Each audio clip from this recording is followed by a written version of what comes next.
In this video, we are going to learn how to use Google Word Coach, and it is very easy. You just go to Google search, type Google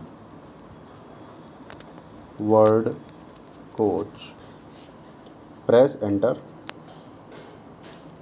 and directly here in this section you can see the Google Word Coach is open.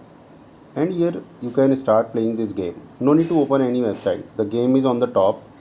When you open this Google Word Coach in search in on your smartphone, directly it opens the game. So the first question in the game is, which word is the opposite of defeatist? This is optimist. Okay. The next word is, which word is similar to poignancy? I don't know. Let me guess. Okay. Guess was correct. Which word is the opposite of irreparable? Irreparable. So obviously I think it is repairable.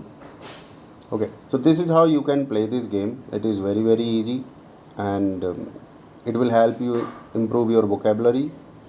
And you want to know more about Google Word Coach, then go to the description of this video. There is a link where I have explained most of the things about Google Word Coach. Thank you very much. Please subscribe to the channel and see you in the next video.